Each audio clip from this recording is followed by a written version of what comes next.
ꯃꯌꯥꯝꯕꯨ ꯊꯣꯏꯕꯤ ꯀꯩꯁꯥꯝꯅ ꯇꯔꯥꯝꯅ ꯑꯣꯛꯆꯕꯒ ꯂꯣꯏꯅꯅ ꯏꯀꯣꯛꯅꯣꯅ ꯈꯨꯔꯨꯝꯖꯔꯤ ꯉꯁꯤꯁꯨ ꯃꯍꯧꯁꯥꯒꯨꯝ ꯃꯌꯥꯝꯒꯤꯗꯃꯛꯇ ꯌꯥꯝꯅ ꯅꯨꯡꯉꯥꯏꯔꯕ ꯐꯨꯡꯒꯥ ꯋꯥꯔꯤ ꯑꯃ ꯄꯨꯗꯨꯅ ꯂꯥꯛꯆꯔꯤ꯫ ꯋꯥꯔꯤ ꯑꯁꯤꯕꯨ ꯊꯥꯕꯤꯔꯛꯄꯅ ꯖꯅꯝ ꯊꯥꯕꯝ ꯃꯣꯅꯤꯀꯥ꯫ ꯍꯧꯖꯤꯛ ꯃꯌꯥꯝꯒꯤ ꯃꯐꯝꯗ ꯋꯥꯔꯤ ꯑꯁꯤ ꯈꯨꯠꯁꯤꯟꯅꯖꯒꯦ, ꯃꯌꯥꯝ ꯄꯨꯟꯅ ꯇꯥꯃꯤꯟꯅꯔꯁꯤ꯫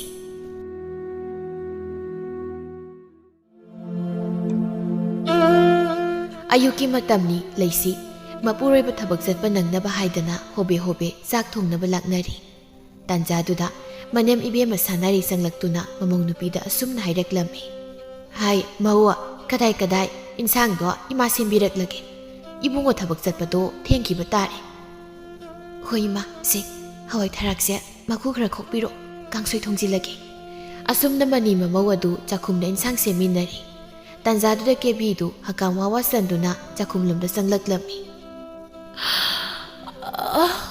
ꯀꯩꯅꯣ ꯍꯧꯖꯤꯛꯐꯥꯎ ꯆꯥꯛ ꯂꯣꯏꯗ꯭ꯔꯤꯕꯣ? ꯑꯁꯨꯛ ꯊꯦꯡꯅꯁꯤꯐꯥꯎ ꯀꯩꯗꯧꯔ ꯂꯩꯒꯦ?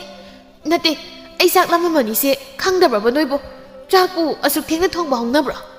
ꯁꯅꯥꯔꯩ ꯃꯆꯥꯅꯨꯄꯤ ꯀꯦꯕꯤꯗ ꯌꯦꯡꯂꯒ ꯑꯁꯨꯝꯅ ꯍꯥꯏꯔꯛꯂꯝꯃꯤ꯫ ꯁꯅꯥ ꯏꯕꯦꯝꯃ, ꯍꯧꯒꯠꯄꯤꯔꯛꯂꯕ꯭ꯔꯣ? ꯊꯦꯡꯉꯦ ꯀꯩ ꯍꯧꯒꯠꯂꯒ ꯆꯥꯛ ꯂꯣꯏꯔꯝꯗꯦ ꯀꯥꯏꯅ ꯏꯁꯧ ꯂꯥꯡꯂꯤꯕꯅꯤꯅꯦ꯫ ꯍꯩ, ꯌꯦꯡꯅꯤꯡꯗꯦ ꯅꯁꯛꯇꯣ, ꯆꯠꯂꯣ ꯑꯁ꯭ꯋꯥꯏꯗ꯫ ꯗꯥꯎꯒ ꯌꯥꯗꯧ ꯃꯥꯟꯗꯦꯀꯣ꯫ ꯌꯦꯡꯅꯤꯡꯉꯣꯏꯌꯦ ꯏꯃꯥꯗꯤ, ꯅꯃꯧ ꯅꯨꯄꯤ ꯂꯥꯛꯈꯤꯕꯗꯒꯤ ꯅꯆꯥ ꯅꯤꯉꯣꯜ ꯂꯩꯕꯨꯗꯤ ꯅꯃꯧꯅ ꯍꯦꯟꯈ꯭ꯔꯕꯅꯤꯅ꯫ ꯍꯩ, ꯅꯪ ꯈꯔ ꯊꯨꯅ ꯊꯣꯛꯈ꯭ꯔꯣ, ꯆꯠꯂꯣ꯫ ꯌꯥꯍꯧ ꯊꯦꯡꯂꯤ ꯈꯩ ꯍꯧꯒꯠꯂꯒ ꯁ꯭ꯋꯥꯏꯗꯅꯦ ꯈꯨ ꯀꯥꯝꯂꯅꯨ, ꯁꯣꯔ ꯃꯅꯝ ꯏꯅꯝ ꯅꯝꯊꯤꯈꯩ꯫ ꯀꯔꯤ? ꯑꯩꯕꯨ ꯁꯣꯔ ꯃꯅꯝ ꯅꯝꯊꯤ ꯀꯥꯏꯗꯅ? ꯑꯁꯤ ꯍꯥꯏꯅ ꯀꯦꯕꯤꯗꯨ ꯃꯈꯨꯠꯅ ꯃꯆꯤꯟ ꯃꯌꯥꯗ ꯈꯜꯂꯒ ꯁꯣꯔꯗꯨ ꯍꯥ ꯍꯥ ꯀꯥꯝꯗꯨꯅ ꯃꯁꯥꯒꯤ ꯁꯣꯔ ꯃꯅꯝꯗꯨ ꯅꯝꯖꯔꯝꯃꯤ꯫ ꯑꯗꯨꯒ ꯃꯗꯣꯝ ꯑꯁꯨꯝꯅ ꯈꯟꯖꯔꯝꯃꯤ꯫ ꯍꯥꯏꯒꯨꯝꯗꯅ ꯑꯣꯟꯊꯣꯛꯅ ꯅꯝꯊꯤꯈ꯭ꯔꯦꯗ, ꯊꯔꯣꯏ ꯑꯄꯨꯝꯕ ꯃꯅꯝꯕꯨ ꯅꯝꯃꯤꯅꯦ꯫ ꯇꯥꯟꯖꯥꯗꯨꯗ ꯄꯣꯏꯔꯩꯁꯨ ꯆꯥꯛꯈꯨꯝꯗ ꯆꯪꯂꯛꯂꯝꯃꯤ꯫ ꯃꯆꯥꯅꯨꯄꯤꯅ ꯁꯥꯎꯅ ꯂꯩꯔꯝꯕꯗꯨ ꯎꯕꯗ ꯑꯁꯨꯝꯅ ꯍꯥꯏꯔꯛꯂꯝꯃꯤ꯫ ꯀꯩꯗꯧꯔꯦ ꯀꯦꯕꯤ, ꯅꯪꯅ ꯁꯥꯎꯏꯗꯨꯕꯣ? ꯅꯪ ꯇꯥꯆꯧꯗ ꯍꯥꯏꯌꯨꯁꯦ꯫ ꯇꯥꯆꯧ, ꯑꯩꯅ ꯆꯥꯛ ꯂꯥꯝꯃꯦ ꯍꯥꯏꯔꯨꯕꯒꯤ ꯏꯃꯥꯅ ꯆꯩꯔꯤꯅꯤ꯫ ꯍꯥꯏ ꯁꯤꯟꯊꯤꯕꯤꯌꯥ, ꯆꯥꯛ ꯂꯥꯝꯃꯦ ꯍꯥꯏꯕꯒꯤ ꯑꯩꯅ ꯑꯁꯨꯝꯅ ꯆꯩꯒꯗ꯭ꯔꯅꯦ? ꯃꯆꯤꯟ ꯌꯦꯡꯉꯨꯅꯦ, ꯃꯁꯦ ꯀꯌꯥ ꯊꯤꯔꯤꯅꯣꯏꯕ? ꯌꯥꯔꯦ ꯁꯤꯃ, ꯑꯉꯥꯡꯁꯦ ꯆꯥꯛ ꯂꯥꯝꯗꯨꯅ ꯇꯧꯖꯩꯅꯤ꯫ ꯅꯨꯄꯤ, ꯆꯥꯛꯇꯣ ꯈꯔ ꯊꯨꯅ ꯂꯣꯏꯁꯤꯟꯅꯕ ꯇꯧꯔꯣ, ꯏꯆꯟꯁꯦ ꯆꯥꯛ ꯂꯥꯝꯃꯤ꯫ ꯍꯣꯏ, ꯉꯥꯏꯍꯥꯛ ꯉꯥꯏꯕꯤꯔꯣ, ꯑꯩ ꯁꯠ ꯂꯣꯏꯁꯤꯜꯂꯛꯅꯕ ꯇꯧꯔꯛꯑꯒꯦ꯫ ꯑꯁꯨꯝꯅ ꯉꯥꯏꯍꯥꯛꯀꯤ ꯃꯇꯨꯡ ꯄꯣꯏꯔꯩꯁꯨ ꯆꯥꯛ ꯆꯥꯗꯨꯅ ꯊꯕꯛ ꯆꯠꯈꯤꯔꯝꯃꯤ꯫ ꯂꯩꯁꯤꯁꯨ ꯃꯅꯦꯝ ꯑꯃꯗꯤ ꯃꯆꯟꯅꯨꯄꯤ ꯀꯦꯕꯤꯒ ꯆꯥꯛ ꯆꯥꯅꯕ ꯍꯥꯏꯅ ꯆꯥꯛ ꯊꯤꯗꯨꯅ ꯊꯥꯡꯗꯣꯔꯛꯂꯝꯃꯤ꯫ ꯀꯦꯕꯤ ꯃꯥꯒꯤ ꯆꯥꯐꯝ ꯊꯣꯛꯄ ꯏꯟꯁꯥꯡ ꯑꯗꯨ ꯍꯩꯗꯨꯅ ꯃꯤꯒꯤ ꯁꯔꯨꯛ ꯂꯩꯇꯦ ꯈꯪꯗꯅ ꯆꯥꯕ ꯍꯧꯔꯛꯂꯝꯃꯤ꯫ ꯁꯅꯥꯔꯩꯅ ꯃꯁꯤꯕꯨ ꯂꯩꯁꯥꯕꯤꯅꯤ, ꯈꯨꯆꯥ ꯂꯛꯆꯥꯅꯒ ꯐꯖꯗ꯭ꯔꯤꯕ, ꯑꯣꯛꯅ ꯆꯥꯕ ꯍꯦꯛ ꯃꯥꯟꯈꯩ ꯇꯧꯔꯤꯁꯤ ꯌꯦꯡꯉꯨꯅꯦ꯫ ꯀꯩꯅꯣ ꯏꯃꯥ, ꯑꯩꯒꯤ ꯈꯨꯆꯥꯁꯦ ꯏꯃꯥ ꯂꯧꯕꯒꯤꯅꯤ ꯑꯣꯛꯅ ꯆꯥꯕ ꯃꯥꯟꯈꯩ ꯆꯥꯔꯤꯁꯤ꯫ ꯃꯁꯤꯗꯤ ꯍꯥꯏꯌꯦ ꯀꯦꯕꯤ, ꯅꯪꯕꯨ ꯏꯟꯁꯥꯡꯗꯣ ꯑꯩꯈꯣꯏꯁꯨ ꯆꯥꯗ꯭ꯔꯤ, ꯈꯔ ꯈꯖꯤꯛꯇꯤ ꯈꯥꯛꯎꯗ, ꯏꯟꯁꯥꯡꯗꯣ ꯃꯍꯤ ꯑꯃꯇ ꯌꯥꯎꯗ꯭ꯔꯦꯅꯦ꯫ ꯀꯩꯅꯣ, ꯑꯩꯗꯤ ꯏꯟꯁꯥꯡ ꯃꯍꯤ ꯆꯥꯒꯠꯂꯦ ꯈꯪꯉꯤ ꯅꯠꯇ꯭ꯔꯣ?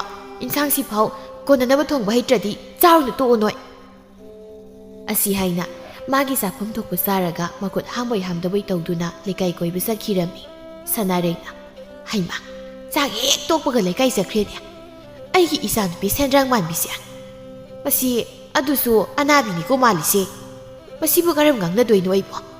ꯌꯨꯝꯒꯤ ꯊꯕꯛ ꯏꯪꯈꯥꯡꯁꯦ ꯈꯔ ꯃꯇꯦꯡ ꯇꯧꯁꯤꯟꯒꯦꯁꯨ ꯈꯪꯗꯦ꯫ ꯏꯃꯥ, ꯂꯩꯁꯥꯔꯤꯉꯩꯁꯤꯗ ꯈꯔ ꯅꯨꯡꯉꯥꯏꯖꯍꯧꯔꯁꯅꯨ, ꯍꯌꯦꯡ ꯃꯧ ꯑꯣꯏꯈ꯭ꯔꯗꯤ ꯃꯥꯅ ꯇꯧꯔꯤꯁꯦ ꯀꯩꯁꯨꯝ ꯌꯥꯔꯔꯣꯏ꯫ ꯈꯪꯗ꯭ꯔꯦꯗ, ꯐꯔꯤꯁꯦ ꯑꯩꯈꯣꯏꯅꯤꯁꯨ ꯆꯥꯛ ꯆꯥꯊꯣꯛꯑꯁꯤ꯫ ꯑꯁꯤ ꯍꯥꯏꯗꯨꯅ ꯃꯅꯤ ꯃꯃꯧꯗꯨ ꯆꯥꯛ ꯆꯥꯃꯤꯟꯅꯔꯤ꯫ ꯁꯣꯝꯗ ꯀꯦꯕꯤꯗꯨ ꯃꯥꯒꯤ ꯃꯇꯥ ꯄꯦꯅꯨ ꯍꯣꯏꯗ ꯂꯥꯛꯂꯝꯃꯤ꯫ ꯄꯦꯅꯨꯅ ꯃꯁꯤ ꯅꯨꯄꯤꯁꯦ ꯑꯃꯨꯛ ꯂꯥꯛꯏꯅꯦ, ꯃꯤ ꯋꯥ ꯉꯥꯡꯕ ꯑꯃꯨꯛ ꯍꯧꯔꯛꯑꯅꯤ, ꯊꯣꯛ ꯂꯥꯏꯅꯈꯤꯗ꯭ꯔꯦ, ꯀꯩꯗꯧ ꯂꯥꯛꯏꯅꯣ ꯈꯪꯗꯦ꯫ ꯏꯇꯥ ꯄꯦꯅꯨ, ꯀꯩꯗꯧꯔꯒꯦ ꯅꯪꯕꯣ? ꯑꯩ ꯎꯕꯗ ꯁꯨꯛꯇꯣꯏꯗꯨ ꯀꯩꯒꯤꯅꯣ?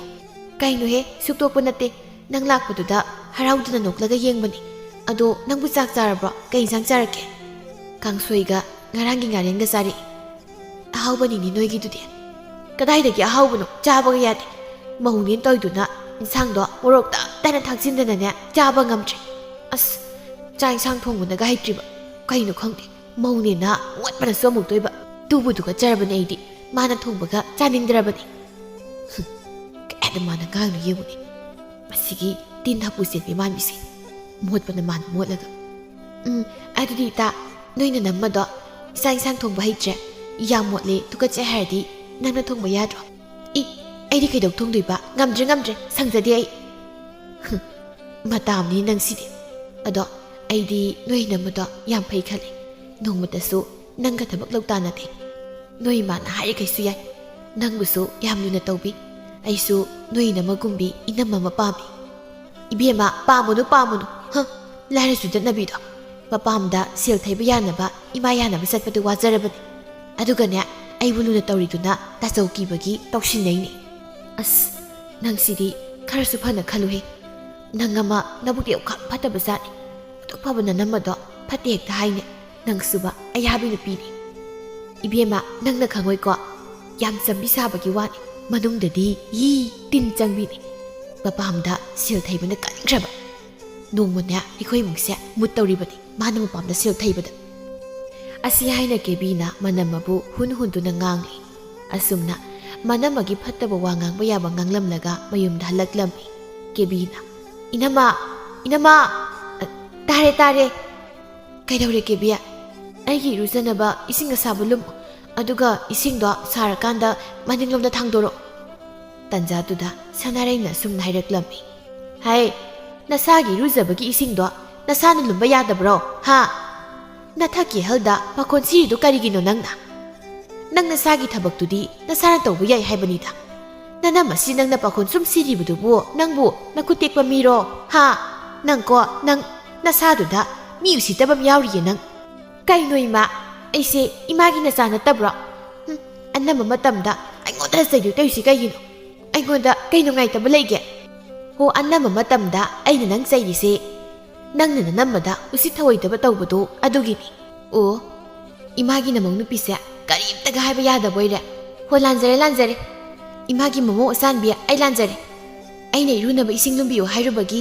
ai lanjare zoi masi kaya do siduni yongni masi hai nang hauji aina ne dam pudaragani ko nang aina laisabi pharabani haidana lekai mamangde kaini na phudabani ko nang leisina yarasima kebiya nang isingdo inama lumbirage so nangi kada potharu hoi adugane isingdu sarakanda maningda puthorokpa kauni asi haraga phet lauduna sangtri sanarena ai khut sasya maring mare chalida ko aya mana masida man uli mawong matawsya yengune masya asumna kebina magi manamabu magi makhataba magumna pakon sizinarami mamana fana sairabasu kebina tasiludi numidangi matamni poirina thabak halakpada phi ahum leiduna puraklammi kebina hima yam phajei sidi phi ahum se agi ngaktaro nangi ngaktarate imaga nanamagi ga siyaribani ado phi ahum dudagi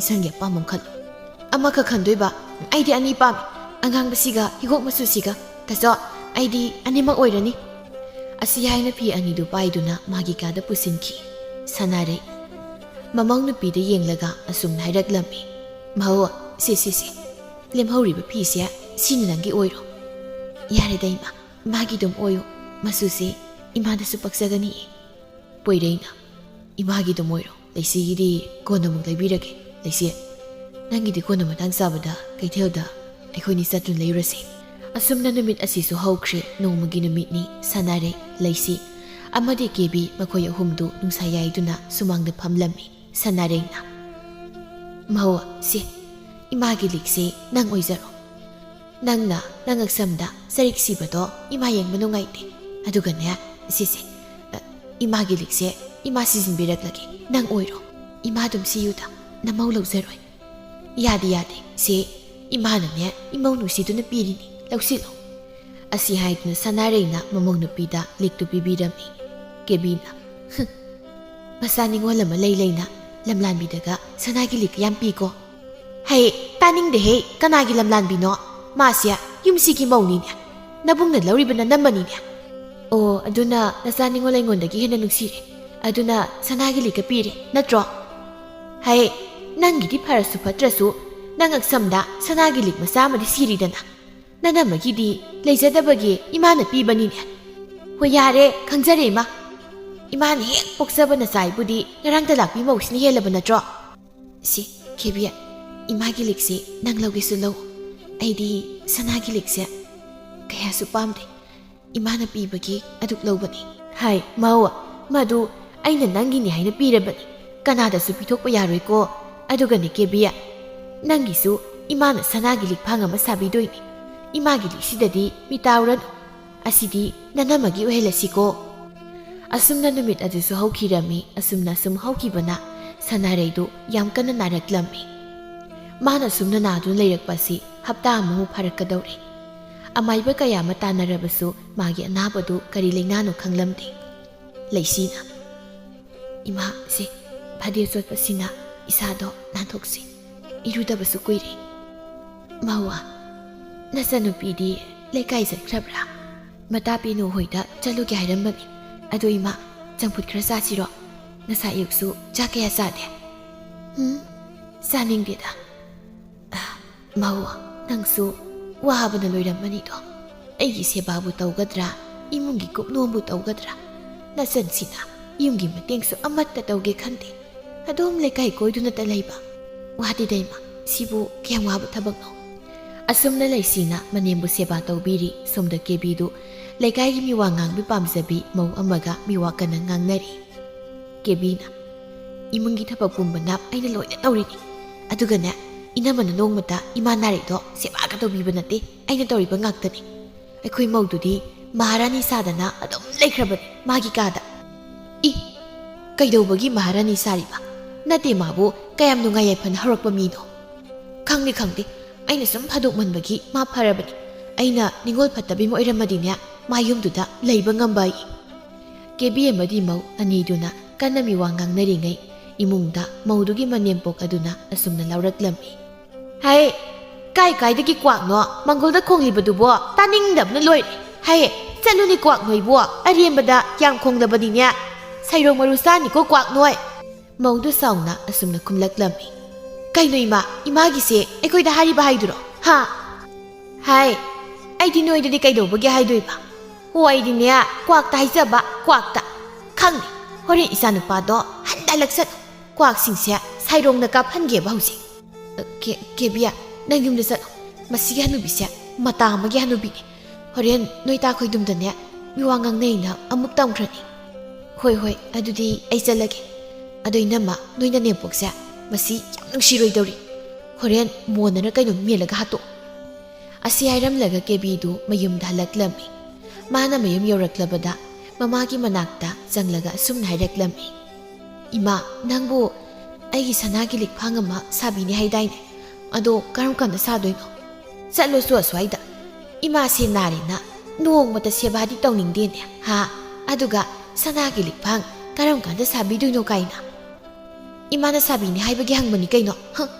saroida boiradi kai sabini haino ha hai kebiya nang khara thuna thokro nasakto yam yengningdre nang satlo kebidu phetlaroga thokre numit adugi numidangni laisina sak thongli aduga poirengna magi nupigi manakta phamduna jak loiba ngairi tanjaduda mapanda nupa amana laisibu kauraklammi ise laisi poirengna nupi kanano nang koisiba asi haina matai manau adu mapana thulaklammi laisina tontonba kaidorage ise leise noi mado handak yam kana naraga leire adugi layengna sil khra watpa ada ise da ngau haina ise laijin hairakpa ha ima masa ngamdreba adudi tontonba nang yak ngairamo ise silak thokige asi haina laisina sil khra puthokduna thoraklaga nupa du da pirammi nupa du su chaluki ge haina laisida hairamlaga satkirami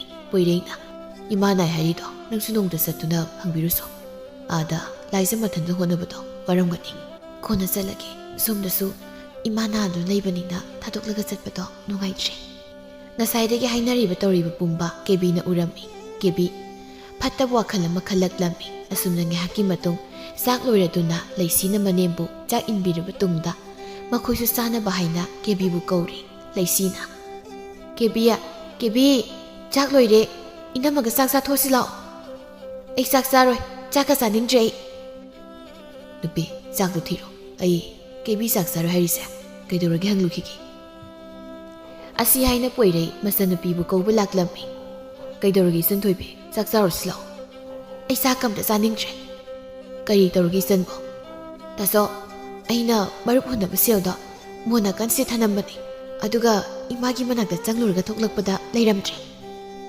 ꯅꯪꯅ ꯊꯝꯐꯝ ꯀꯥꯎꯕ ꯑꯣꯏꯔꯝꯅꯤꯗ ꯐꯖꯅ ꯌꯦꯡꯉꯣ ꯑꯩꯅ ꯊꯝꯐꯝ ꯀꯥꯎꯕ ꯅꯠꯇꯦ ꯑꯩꯒꯤ ꯈꯨꯠꯃꯛꯇ ꯁꯦꯜꯗꯣ ꯃꯣꯟ ꯅꯥꯀꯟꯁꯤꯗꯅꯤ ꯊꯅꯝꯃꯤꯁꯦ ꯑꯗꯨꯒ ꯑꯩꯗꯤ ꯏꯃꯥꯒꯤ ꯃꯅꯥꯛꯇ ꯑꯗꯨꯝ ꯆꯪꯉꯦ ꯑꯗꯨꯒ ꯏꯃꯥꯒꯤ ꯀꯥꯗꯒꯤ ꯊꯣꯛꯂꯛꯄꯗꯗꯤ ꯑꯩꯒꯤ ꯁꯦꯜꯗꯣ ꯂꯩꯔꯝꯗ꯭ꯔꯦ ꯀꯅꯥꯅꯕꯨ ꯂꯧꯈ꯭ꯔꯕꯅꯣ ꯈꯪꯗꯦ ꯑꯣꯟꯊꯣꯛꯅ ꯊꯨꯅ ꯃꯥꯡꯈ꯭ꯔꯦ ꯁꯦꯜꯗꯨꯁꯨ ꯃꯤꯒꯤ ꯃꯔꯨꯞ ꯍꯨꯟꯅꯕ ꯊꯝꯕ ꯁꯦꯜꯅꯦꯕ ꯑꯩ ꯀꯣꯛꯁꯤ ꯌꯥꯝ ꯁꯥꯔꯦꯕ ꯑꯩ ꯐꯖꯅ ꯊꯤꯌꯨ ꯂꯩꯔꯝꯅꯤꯁꯦ ꯂꯩꯇ꯭ꯔꯒꯅ ꯇꯥꯆꯧꯅ ꯄꯤꯔꯒꯦ ꯏꯆꯜꯒꯤ ꯃꯔꯨꯞ ꯍꯨꯟꯅꯕ ꯁꯦꯜꯗꯣ ꯑꯗꯨ ꯇꯥꯆꯧ ꯉꯁꯥꯏ ꯑꯩꯅ ꯏꯃꯥꯒꯤ ꯀꯥꯗ ꯂꯩꯔꯤꯉꯩ ꯅꯨꯄꯥ ꯑꯃ ꯂꯥꯛꯈꯤꯕꯗꯧ ꯇꯧꯔꯤꯗꯣ ꯀꯅꯥꯅꯣ ꯅꯅꯝꯃꯒꯤ ꯃꯄꯥꯝꯒꯤ ꯃꯧꯄꯥ ꯊꯣꯛꯄꯅꯤ ꯑꯥꯒꯤ ꯏꯃꯥꯗꯣ ꯌꯥꯝ ꯀꯟꯅ ꯅꯥꯔꯤ ꯑꯗꯨꯒꯤ ꯁꯦꯜ ꯍꯪꯕ ꯂꯥꯛꯄꯅꯤ ꯑꯗꯨꯗꯤ ꯁꯦꯜ ꯄꯤꯈ꯭ꯔꯕꯣ ꯄꯤꯈ꯭ꯔꯦ ꯅꯅꯝꯃꯅ ꯏꯅꯝꯃꯗꯤ ꯀꯥꯏꯗꯒꯤ ꯁꯦꯜꯅ ꯄꯤꯈ꯭ꯔꯤꯕ ꯇꯥꯆꯧꯗꯒꯤ ꯂꯧꯔꯒ ꯄꯤꯈ꯭ꯔꯤꯔꯣ ꯄꯣꯏꯔꯩ ꯃꯆꯜꯒꯤ ꯋꯥꯗꯨ ꯇꯥꯔꯒ ꯉꯁꯥꯏ ꯃꯥꯒꯤ ꯅꯨꯄꯤꯅ ꯃꯄꯥꯝꯒꯤ ꯃꯤ ꯂꯥꯛꯄꯗ ꯄꯤꯈꯤꯕ ꯁꯦꯜꯗꯨ ꯀꯗꯥꯏꯗꯒꯤ ꯁꯦꯜꯅꯣ ꯈꯜꯂꯛꯂꯝꯃꯤ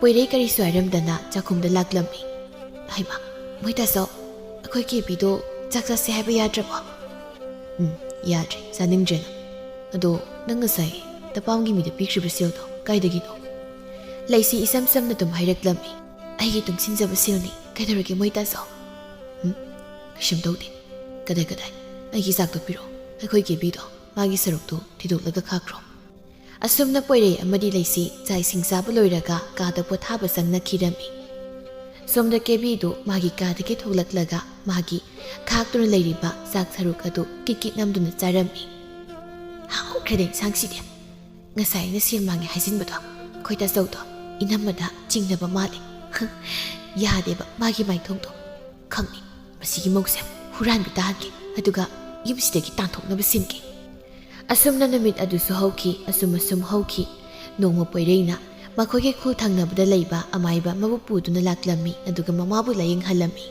ꯏꯕꯨꯡꯉꯣ ꯁꯦ ꯑꯩꯅ ꯁꯦꯝꯂꯤꯕ ꯍꯤꯗꯥꯛꯁꯦ ꯅꯣꯡꯃꯗ ꯑꯅꯤꯔꯛ ꯆꯥꯛꯆꯥ ꯃꯇꯨꯡꯗ ꯄꯤꯊꯛ ꯃꯁꯤ ꯍꯞꯇꯥ ꯑꯃꯨꯛꯇꯪ ꯄꯤꯊꯛꯄꯗ ꯅꯃꯥꯗ ꯅꯥꯔꯤꯕ ꯂꯩꯅꯥꯁꯤ ꯐꯈ꯭ꯔꯅꯤꯗ ꯋꯥꯔꯨꯔꯅꯨ ꯌꯥꯝ ꯅꯨꯡꯉꯥꯏꯖꯔꯦ ꯑꯣꯖꯥ ꯃꯥꯏꯕ ꯉꯥꯏꯍꯥꯛꯇꯪ ꯐꯝꯕꯤꯔꯝꯃꯨ ꯑꯩ ꯀꯩꯅꯣꯝꯇ ꯂꯧꯊꯣꯛꯆꯔꯨꯈꯤꯒꯦ ꯑꯁꯤ ꯍꯥꯏꯅ ꯄꯣꯏꯔꯩ ꯃꯥꯒꯤ ꯀꯥꯗ ꯆꯪꯂꯛꯇꯨꯅ ꯎꯄꯨ ꯃꯅꯨꯡꯗꯒꯤ ꯁꯦꯜ ꯈꯔ ꯂꯧꯊꯣꯛꯂꯒ ꯁꯦꯜ ꯈꯔ ꯑꯃꯅ ꯃꯥꯅ ꯃꯣꯝꯄꯥꯛ ꯃꯈꯥꯗ ꯊꯝꯂꯝꯃꯤ ꯃꯥꯅ ꯇꯧꯔꯤꯕꯗꯨ ꯀꯦꯕꯤꯅ ꯊꯣꯡꯖꯤꯜ ꯃꯔꯨꯝꯗꯒꯤ ꯇꯨꯃꯤꯟꯅ ꯌꯦꯡꯂꯝꯃꯤ ꯑꯗꯨꯒ ꯃꯥꯒꯤ ꯀꯥꯗ ꯐꯠ ꯇꯨꯃꯤꯟ ꯆꯪꯈꯤ ꯄꯣꯏꯔꯩꯁꯨ ꯑꯃꯥꯏꯕꯗꯨꯗ ꯁꯦꯜ ꯈꯔ ꯑꯋꯥꯃꯟ ꯑꯣꯏꯅ ꯄꯤꯔꯝꯃꯤ ꯑꯁꯨꯝꯅ ꯉꯥꯏꯍꯥꯛ ꯋꯥꯔꯤ ꯋꯥꯇꯥꯏ ꯈꯔ ꯇꯧꯔꯕ ꯇꯨꯡꯗ ꯄꯣꯏꯔꯩꯅ ꯑꯃꯥꯏꯕꯗꯨꯕꯨ ꯊꯣꯡꯒꯥꯜ ꯐꯥꯎꯕ ꯊꯤꯟꯗꯣꯛꯄꯤꯔꯝꯃꯤ ꯑꯁꯨꯝꯅ ꯄꯣꯏꯔꯩꯗꯣ ꯑꯃꯨꯛ ꯃꯌꯨꯝ ꯊꯥꯟꯖꯤꯜꯂꯛꯂꯒ ꯃꯥꯒꯤ ꯀꯥꯗ ꯆꯪꯂꯛꯇꯨꯅ ꯉꯁꯥꯏ ꯃꯣꯝꯄꯥꯛ ꯃꯈꯥꯗ ꯊꯅꯝꯕ ꯁꯦꯜ ꯑꯗꯨ ꯌꯦꯡꯂꯨꯕꯗꯗꯤ ꯂꯩꯔꯝꯗ꯭ꯔꯦ ꯀꯩꯅꯣ ꯑꯩꯅ ꯃꯣꯝꯄꯥꯛ ꯃꯈꯥꯗ ꯊꯅꯝꯕ ꯁꯦꯜꯗꯨꯗꯤ ꯀꯗꯥꯏ ꯆꯠꯈ꯭ꯔꯕ ꯍꯩ ꯂꯩꯁꯤ ꯇꯥꯕ꯭ꯔꯥ ꯅꯪꯕꯣ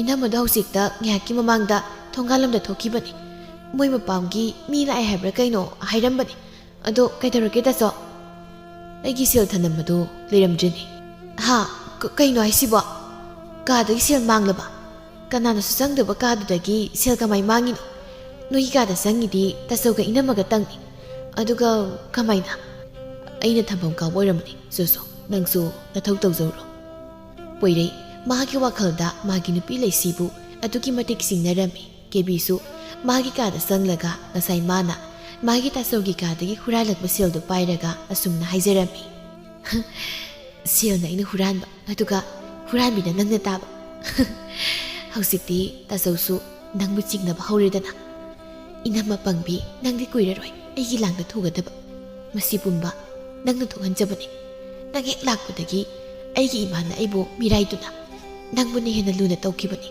ꯍꯧꯖꯤꯛꯇꯤ ꯅꯪꯕꯨ ꯑꯩꯅ ꯌꯨꯝ ꯑꯁꯤꯗꯒꯤ ꯇꯥꯟꯊꯣꯛꯅꯕ ꯁꯤꯟꯒꯅꯤ ꯑꯁꯨꯝꯅ ꯉꯥꯏꯍꯥꯛꯀꯤ ꯃꯇꯨꯡ ꯂꯩꯁꯤꯁꯨ ꯃꯌꯨꯝꯗ ꯍꯜꯂꯛꯂꯝꯃꯤ ꯄꯣꯏꯔꯩꯅ ꯂꯩꯁꯤ ꯅꯪ ꯀꯥꯏ ꯆꯠꯂꯨꯒꯦ ꯑꯁꯤꯗ ꯑꯩꯈꯣꯏ ꯏꯄꯥꯝꯒꯤ ꯏꯄ꯭ꯋꯥ ꯑꯃ ꯂꯥꯛꯄ ꯑꯗꯨ ꯎꯅꯔꯨꯕꯅꯤ ꯀꯩꯒꯤ ꯎꯅꯔꯨꯏꯕ ꯅꯪꯗꯤ ꯏꯄꯥꯝꯒꯤ ꯏꯃꯥ ナꯕꯗꯣ ꯀꯝꯗꯧꯔꯦ ꯈꯔ ꯐꯒꯠꯂꯕ ꯍꯪꯉꯨꯕꯅꯤ ꯑꯗꯨ ꯀꯩꯗꯧꯔꯒꯦ ꯃꯣꯏ ꯇꯥꯆꯧ ꯑꯩꯉꯣꯟꯗ ꯌꯥꯝ ꯆꯤꯡꯅꯅ ꯌꯦꯡꯂꯤꯕꯗꯨꯕꯨ ꯀꯩꯒꯤꯅꯣ ꯀꯩꯁꯨꯝ ꯇꯧꯗꯦ ꯑꯗꯣ ꯅꯪ ꯑꯩꯈꯣই ꯃꯄꯥꯡ ꯃꯈꯥꯗꯒꯤ ꯁꯦꯜ ꯂꯧꯊꯣꯛꯄ꯭ꯔꯥ ꯂꯧꯊꯣꯛꯇꯦ ꯀꯩꯗꯧꯔꯒꯦ ꯑꯩꯉꯣꯟꯗ ꯑꯗꯨ ꯍꯪꯉꯤꯗꯨꯕꯣ ꯀꯩꯁꯨꯝ ꯇꯧꯗꯦ ꯁꯨꯁꯨ ꯅꯪ ꯊꯕꯛ ꯏꯪꯈꯥꯡ ꯂꯣꯏꯁꯤꯟꯖꯧꯔꯣ ꯂꯩꯁꯤꯁꯨ ꯀꯔꯤꯁꯨ ꯈꯟꯗꯅ ꯃꯥꯒꯤ ꯃꯊꯧ ꯇꯧꯕ ꯆꯪꯈꯤꯔꯝꯃꯤ ꯇꯥꯟꯖꯥꯗꯨꯗ ꯀꯦꯕꯤꯅ ꯇꯥꯆꯧꯒꯤ ꯁꯦꯜ ꯃꯥꯡꯉꯦ ꯍꯥꯏꯕꯗꯣ ꯂꯩꯔꯕꯣ ꯍꯟꯗꯛꯇꯤ ꯑꯩꯈꯣꯏ ꯏꯃꯨꯡꯁꯦ kainom itau tauri. Mukut sang mami leiri. Aisu hairoi na haidabani. Handakti aigi susil mangli basa masing thingam jeda. Mi na hainabada inamasa. Mapamda sel lona thai kaina soinai. Aidi khangde leikaigi uhubiya wa mi na harakpani. Khangje taurise isingda singna hali. Poirei masalgi wadu tabada sauna magi kada sangki kebidi apen baminok amanok hawi. Asumna matamde asum hauki kebina mabungda laisibu lana unaba. Mabu huranbi oina unaba thabakaya masilami. Asumna sanaraisu naba phaduna hanagi matagum masado hagoi kankhatuna satpa ngamlami. Nongmagi numitni sanaragi mokpanupadu luhomagi sepaw mapuduna laklami. Sanareina aima thomba law kakhalau sida kai lerege nangbo isegide lakpa bo. Naya nupa ahaldo luhonggadawri adugi sepaw bibu laini. Ise ngana lakpiyo. Ngana lakradi karino yagi luhongba bo. Ado thomba ngasigidi isegi sida sak saraka halodana. Ngasigidi pharak tarni kona sargi ai itaw kharasu unadaw lairi ise. Phare adudi kona sarasi. Adudi se ai musanaba tawragi. Asumna thombadu satkirami asumna matamdi asum hauki. Sanare mapamda mokpagi masanupa luhongba yawba chatnaba semsari. Sanareina hai tabra imagi bungo aine ngasidagi sakauba numit phawba nangi mamagidi leirakani ko. Hoima aisu hangsit luhongba numito isan thoibiga leisiga puraga lage. Hoi lao ngasigidi ima salagi luhongba numito ngantana lao. Noi mama hoigidi mirolga leitabanina imana khara thaben khang loisinba yawbiruge. Nasanupi kata laisu bisidi satsiga yade. Dandana tori uramni. Adudi ima bu chalukige mau ima saleko yumna ningthi jana leiram. Isa thoibi ima satle nanamaga phajana leiram. Nangi lekai mi wangang masatpado tarunganu ko. As yare aibu mi wayam ngang bidong yare ma chaluso. Laisina ima sena sana pirol sanaliko loina purapro. Pure ai salage ko tada amugi sangarida thimbiu haibani. Lakula amali ima satle ko isa sa. Asumna sanare mapamgi mayanupagi luhongba yawnaba satkirami. Asumna numit khara masu haukirami luhongba numitni. Poirei amadi kebi luhongba chatnaba loisili adubu laisidi masa ngamdraduna luhongba chatpa yawroi hairami. Nupi nangbu nasa ngamde haidubu kamai tawrino. Nasa sidi mayaw kay sarene. Nangbu nathanda lewba yagadro. Yanida ado moy tasaw imada ay isa ngamdabagi lakdre haina khara haibiyo. Aduga mama hoy ini hoy daso natradi wakalana khanakini. Hoy ay haige ado se pise sina nasa sagalibudo napto. Nasa ngamda ngamtradi awang nungi penudo ko. Ainasu nangbu khara yengsinbiyon hairamlabani. Asumna poireisu masanupiga luhongba satkirami. Asumna numit adusu haukirami mathangi numitni kebidu luhongba nonganba yawba satkani haina loisili. Poireina haima nangna kadai jattoiba? Ngarang inega mamagana luhong nonganba laktaba yaroi haire. Adugi satke tawrini chapidradi nungairoina tawba. Ado nangna satringai chak khara thongamudana nanamusu ngarangdagi masa ngamtadun leire. Isak thongba ngamaroi ngana lao na haire inena khangde ai chalani chak to tasongna tum thongawro. Ho phare ado nangna than chake hairo yagadro. Yani ai thana tum chalage. Phare chalo doidi horen halakpudi tasog logbu lauro.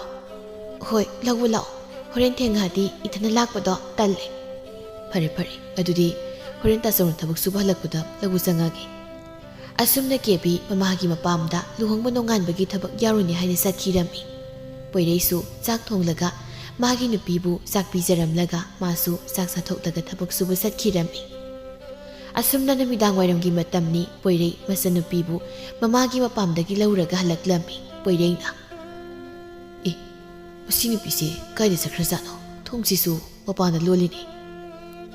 Kebina kaino asuk thenga kansida inamasina kaijali jano imungase mailoina mami Kebi si mai thangalo ai nanamato pinu hoida lebri yongki hoi taso Kebi mabu phattabagi hongnabi phata wakhal ama khaladuna madom nokfe tawna thangwai ma paiduna magi ka tamna changki poireidu leisi thiba pinu hoida satke haina tawbaga Kebi du magi ka dagi mabungbu pakana kawraklami kaidoragi sat aigi upu manungda imagi sanagi lik haplamani yawramche aigisu khudop ama thanambani leiramche ha kainu naisibo taso ngasa ayuk aina salamdai phawba lehobani aduga husik upuse maya kai haina yenglubada leiramche taso yumsida huran mami ama leire ai yumsi leibaga hainaro oidori kemda kuire akoi yumsida potmang semang tawreise asi haina Kebi mabungda manama leisibu lana unaba wa kaya ma hairami poireisu masanupina hanadagi hauna leisibu lana uhanbaga ngasi amu wazaza haisilakbaga poireidi yam saurami taso huralise inama soidna oiramgani inamagi mapamgi mama nabadaine akoigi mungda potmang ma haureise moigi mama naba haurakpadagini inamana mama layengna se leitabagi yumsidagi huran ma haurakpa soidna oiramgani tasongna nasana haiba thajadradi inamagi upuda amuta yengsi maduda soidan yaramgani poireidu sauna makhogi kada sangki aduga magi nupi upudu phak tun yenglami asum yenglakpada phiango masa mana yomdu leiriba pot adu yenglubadadi mamagi sanagi lik adu oirami imagi lik sidi leisigi upuda leiramnina Kebigi khudop haibdudi yaude nangsi hurambi oireko asumna tawnari ngai leisisu mayum dhalaklammi poireina nangbu nasa ngamde lehubadaine hojina kai chaluiba matamse kayam thege mau mana yum danjilak matam lo jiksibo imado anaba kan henjile aibuda sono leire haiduna baulakpadagi chalubani phathalakbasu pharak taduna khara thengdokre nangdi nahan khai napam chaning yam leirami janine kaino moitaso nangbu kaidorage ima naba henjile haibuda chalubani thenghalakpagi saurira poirei sauna mana ngasaidagi pairamba lik adu utlaga leisida asum nairaklammi imagi likse nangi upuda karam yaramino aima adudi imana aigona pibani aigi oirona kuireda piba he nang kayam kuina oidaba ngangdorige ha he huranbi nangsi huranbi ne haibada nasana yazawde karigi samjabi saribano ha aikoi Kebigi sanai khudoptuna kai thamkhrage tapapna theirama boduso moitaso aina kari hurankrage aduga aina ipamda kari thairage nangna haidubu kaino likase nangi upu manungdagi phanglasi phau nangna huramina te haige hairo naha nongma masu akoi Kebigi kadagi nangna sel huramina tro aduga nangi hek na puroiba oiriba aigi sel phauba nangna huranduna na pamna thaibina trona ha asida sunati nangna yumasigi sel kam diame nangna huralise aina hairoina khangsin usinada leibani nangna tawbu thabakpu aina khanglamloi khanbro moitaso kaino moitaso nengon haribu wa mayam tuba aina adugumba kaisu tawkhibu leite sintibi adukna sintiba chalo nangna pam chalo amunga na yumsida nang lebi yare mafamse huranbi leifam nate moitaso adukan wado aigonda haibiriba karigino aigi iral karino hey taningde chalo huranbi nang yumsi lebi yare nangse asumna na ko sangamgani di ai nong ta su khaludabni nangbu aigi nupi oina lorubase aigi asoiba khongthangam oiramni mimang thokchini ikaiba nangjini ai nangamri tatnaba pami chalo nangna pamdu ai yumsida nang leiba yarai mafamse huranbi leifam nate chakro chalo asi haiduna poireina leisibu mangak sampaiduna irli leisi ningamdana poireida amuktang yenglamlaga asumna hairaklammi ai landi landabani ira suklai leitabi aibu huranbi mingthol isilaba natro phare ngasi aina thangdokliba khong ase amuk hana yumsida ai thangsiloi masimadi moita songna khangbiyo asi haina leisi yum adubu thadoktuna satkirami poireisu nungaibudi natti adubu Kebina manamagi maramda phattaba pauzaza tamsinbana poireina leisibu lana ubani asumna namit kharani su hokre sanare mapamdagi halaklami mao ima la inya inengi bema haima tajaba zala poireina ma nanglabo ꯀꯔꯤꯅꯣ ꯅꯪꯅ ꯊꯕꯛ ꯁꯨꯕꯒ ꯑꯃꯠꯇ ꯆꯠꯇ꯭ꯔꯕ ꯅꯆꯟꯅꯨꯄꯤꯗꯤ ꯂꯩꯀꯥꯏ ꯆꯠꯈ꯭ꯔꯕ꯭ꯔꯥ ꯍꯣ ꯆꯠꯆꯗꯤꯌꯦ ꯑꯩ ꯁꯤꯗ ꯂꯩ E ꯀꯔꯤ ꯅꯨꯃꯤꯠꯅꯣ ꯂꯩꯀꯥꯏꯒ ꯀꯣꯏꯔꯝꯗ꯭ꯔꯤꯁꯤꯅ ꯑꯗꯣ ꯅꯅꯝꯃꯗꯤ ꯃꯧꯗꯣ ꯑꯝꯇ ꯀꯧꯊꯣꯔꯛꯑꯣ ꯃꯧ ꯃꯧ ꯀꯧꯈ꯭ꯔꯄꯣꯠꯅꯤ ꯃꯥꯒꯤ ꯃꯧ ꯅꯨꯄꯤꯁꯦ ꯃꯥ ꯂꯩꯁꯤꯗꯣ ꯃꯄꯥꯝꯗ ꯆꯠꯈ꯭ꯔꯦ ꯍꯥ ꯀꯩꯗꯧꯕ ꯆꯠꯈ꯭ꯔꯤꯕ ꯑꯥꯒꯤ ꯃꯃꯥ ꯅꯥꯏ ꯍꯥꯏꯕꯗꯨꯒꯤꯔꯣ ꯅꯠꯇꯦ ꯑꯩꯅ ꯃꯥꯕꯨ ꯌꯨꯝꯁꯤꯗ ꯂꯩꯕ ꯌꯥꯔꯣꯏ ꯍꯥꯏꯅ ꯇꯥꯟꯊꯣꯛꯈ꯭ꯔꯦ ꯏ ꯀꯔꯤꯅꯣꯅꯦ ꯍꯥꯏ ꯀꯔꯤꯒꯤꯅꯣ ꯑꯗꯨꯗꯤ ꯑꯩꯒꯤ ꯃꯧꯅ ꯅꯣꯏꯗ ꯀꯔꯤ ꯑꯀꯥꯏꯕ ꯇꯧꯈ꯭ꯔꯦ ꯄꯣꯏꯔꯩꯅ ꯊꯣꯛꯈꯤ ꯋꯥꯔꯤ ꯄꯨꯝꯕ ꯇꯝꯂꯝꯃꯤ ꯀꯔꯤꯕ ꯀꯦꯕꯤꯒꯤ ꯁꯅꯥꯒꯤ ꯈꯨꯗꯣꯞ ꯍꯥꯏꯕ ꯃꯥꯒꯤꯕꯨ ꯀꯗꯥꯏꯗꯒꯤ ꯁꯅꯥꯒꯤ ꯈꯨꯗꯣꯞꯅꯣ ꯃꯥꯒꯤꯗꯤ ꯁꯅꯥꯒꯤ ꯈꯨꯗꯣꯞꯇꯤ ꯂꯩꯁꯨ ꯂꯩꯇꯅ ꯑꯗꯨꯒ ꯑꯩꯒꯤ ꯁꯅꯥꯒꯤ ꯂꯤꯛꯇꯨꯗꯤ ꯀꯨꯏꯔꯦ ꯑꯩꯅ ꯏꯃꯧꯗ ꯄꯤꯕ ꯍꯥꯏ ꯀꯦꯕꯤ ꯅꯪꯁꯨ ꯎꯍꯧꯔꯤꯕ ꯅꯠꯇ꯭ꯔꯣ ꯑꯩꯅ ꯅꯅꯝꯃꯗ ꯂꯤꯛ ꯄꯤꯕꯗꯣ ꯍꯥ ꯑꯩ ꯎꯍꯧꯕ꯭ꯔꯣ ꯍꯥꯏꯁꯦ ꯑꯩ ꯀꯥꯎꯔꯦꯗ ꯑꯩꯅ ꯅꯅꯝꯃꯗ ꯂꯤꯛ ꯄꯤꯕꯗꯣ ꯅꯪꯕꯨ ꯀꯥꯎꯔꯦꯕ ꯀꯥꯎꯔꯝꯃꯅꯤ ꯁꯣꯏꯗ꯭ꯔꯦ ꯅꯪꯒꯤꯗꯣ ꯀꯥꯎꯕ ꯃꯥꯟꯗꯦ ꯀꯥꯎꯁꯤꯟꯅꯕ ꯃꯥꯜꯂꯤ ꯑꯩꯅ ꯅꯅꯝꯃꯗ ꯂꯤꯛ ꯄꯤꯕꯒꯤ ꯅꯪꯅ ꯀꯜꯂꯛꯇꯅ ꯇꯧꯈꯤꯕꯗꯣ ꯅꯪ ꯀꯥꯎꯔꯕ꯭ꯔꯣ ꯍꯥꯏ ꯏꯕꯨꯡꯉꯣ ꯂꯤꯛꯇꯣ 이마는 이모우다 마기 오요는 삐버니냐 까리기노 낭나 마통 모람디 캉다나 이모우부 예끗다 덕보야브라 하 거이노 이시보 이마는 삐버니 해봐 아두가 아이코이 개비니 릭도 마기 우부다기 후란크렌 하이리바 하이 개비야 까리기노 낭나 나봉도 오이다 빠다바 와마야마 땀슬리디 하 이캉다 캉나락라가다바 와팜시다 까리기노 낭나 이몽 까이노 실리바 낭나 쑥얌 파트리스 까리기노 이베마 하이 낭나 따르시 까리노 하이버니 하 낭 юм시 까이바 얌 빰브로 낭 이몽 마히랑 마시 얌 빰브레이바 낭시 뽀이레이 사우나 개비기 마나타 상실락라가 아숨나 하이락람미 낭부 이마기 릭도 나나무나 후랄레 하이다이네 낭기 쿠덥소 나나무나 후랄레 하이다이네 그이기도 낭나 오이다 와 하리디 하 다소 에이 다소 하이 다소 하이브나 까나로이 쿰모 낭나 까리 마람기노 나나마부 후랄비 따할리바 얌투나 쿰 나트라부디 낭 아이기 박 소이나 남기 사르니나 개비도 तुमिना पाखुम पीबा ngamdana lei khanghaudi poirei masanupigi mamaida khupangna thajili khangbra aibo apang masiduna mara leijadrabi mabu lana uhanba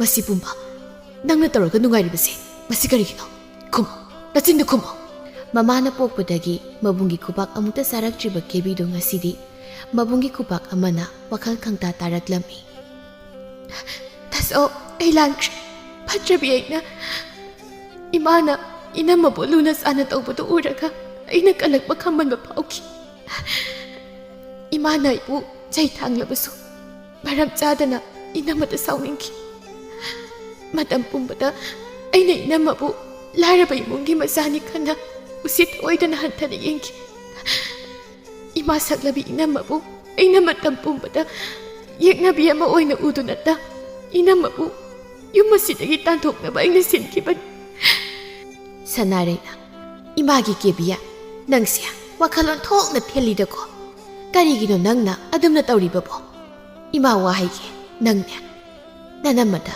ꯌꯦꯛꯅꯕ ꯑꯣꯏꯅ ꯎꯕꯗꯣ ꯃꯗꯨ ꯌꯥꯗꯦ ꯅꯪꯅ ꯃꯇꯝ ꯄꯨꯝꯕꯗ ꯅꯨꯡꯁꯤꯕ ꯉꯝꯗ꯭ꯔꯤꯕ ꯅꯅꯝꯃꯗꯣ ꯃꯥꯗꯤ ꯅꯪꯕꯨ ꯍꯦꯛ ꯄꯣꯛꯃꯤꯟꯅꯕ ꯃꯆꯟ ꯑꯃꯒꯨꯝꯅ ꯈꯟꯖꯕꯅꯤꯅꯦ ꯑꯁꯤ ꯍꯥꯏꯅ ꯁꯅꯥꯔꯩꯅ ꯃꯆꯥꯅꯨꯄꯤꯗ ꯋꯥ ꯀꯌꯥ ꯑꯃ ꯍꯥꯏꯔꯝꯃꯤ केबीना इमा वखल थेनबी अपंबी ऐना इनमदा याम लांख्रे इमा तसो इनमबु ngasimak lawrusi ai inamagi makhong konduna lale haina haisage asumna namit adusu hawkhirami nongmagi namini sanare poire amadi kebi leisi hoida laklami laijana inya ite kebiya noi lairo sanare na ꯑꯧ ꯂꯥꯛꯏꯅꯦ ꯂꯥꯏꯖꯅ ꯏꯅꯦ ꯀꯥꯈꯠꯄꯤꯔꯣ ꯐꯤꯗꯥꯁꯤꯗ ꯐꯝꯕꯤꯌꯨ ꯏꯃꯥ ꯏꯅꯦ ꯈꯣꯏ ꯏꯇꯩ ꯈꯣꯏ ꯂꯥꯛꯏꯌꯦ ꯂꯩꯁꯤꯒꯤ ꯃꯃꯥ ꯇꯣꯝꯕꯤꯗꯨ ꯃꯥꯡꯒꯣꯜꯗ ꯐꯛ ꯑꯃ ꯊꯥꯗꯨꯅ ꯍꯤꯞꯂꯝꯕꯅꯤ ꯃꯤ ꯂꯥꯛꯑꯦ ꯍꯥꯏꯕꯗꯨ ꯇꯥꯔꯗꯨꯅ ꯁꯅꯥꯔꯩꯗ ꯀꯧꯔꯛꯂꯝꯃꯤ ꯍꯩꯃꯥ ꯁꯅꯥꯔꯩ ꯅꯣꯏ ꯂꯥꯛꯏꯔꯣ ꯍꯣꯏ ꯏꯅꯝꯃ Inama nai haibadubu khara pharabro. Karaidagi phabanoda. Siba ngaina wan leibani. Haihede da inama. Ado imodi leitro madi udena. Lei. Hai, bema. Imagi leisiya. Mapanda muk ta thoglo. Naniyam khoi la iye. Imagi laisa. Nasi da kokthoraunya. Isa se wabana. Waga ngang mangamdre tawrisi. Laizana masibu kokthoklammi. Leisi taraduna mapanda thoglaklammi. Aduga sanare da kauraklammi. Ima. Mao. Laone sida imagi nakta. Ima nang bulabu laklibani. Imau leitabada yumdo yang hangi zalasi yumda. Ima. Aidi mapamsida adum leizahurage. Yumaduda amukana khong thangzilaroige. Aidi iran leirabini. Hurami mingthol phangdun leirabini. Aini yumdu laklaga. Ima khoit aso khoiki ikaidi ngaini. Madu yadi inemgi bema. Hauki bu thodok pumba kaunarasi lao hana gumne ini imau nungaina leirasi. Hauzikti nama ai leire imau da kanana sulaksaba yaroi. Ima ai mafamduda amuk hana laaroge.